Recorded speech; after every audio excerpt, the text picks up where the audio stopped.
most of the people in Houston have never been to Canadian, and the only reason they even know, David said, the only reason they know anything about Canadian, Texas, and Houston is because he talks about it all the time.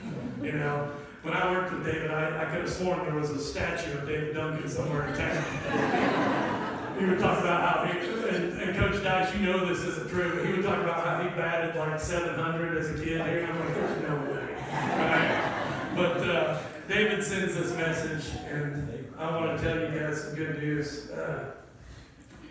David said this, and he asked me he said, if you want to share this, you can.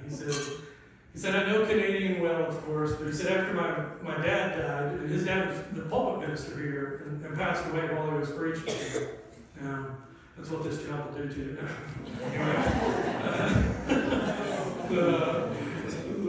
David would love that there. He said, after my dad passed away, my mom and I were literally under the poverty line for several years. But the Canadian church were the ones who were overwhelmingly kind to us. People who befriended us, loved us, shocked us often with a $20 or $100 bill. Occasionally when somebody shook my hand, would just be in my hand, and so much more. People paid for me to go to the church ski trip. They played catch with me in the front yard. They made sure I wasn't out of place at the father-son campout that we had yearly. The men of the church once built my mom a carport while she was out of town for the weekend, and she got some brides coming back.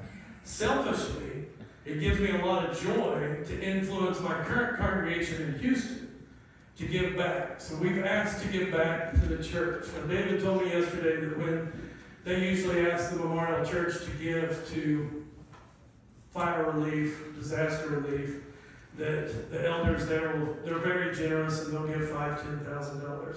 Yesterday, when they came out of their meeting, one of the elders came out and he held up a 5 and a 0. And David goes, okay, 5,000. He goes, no, 50,000.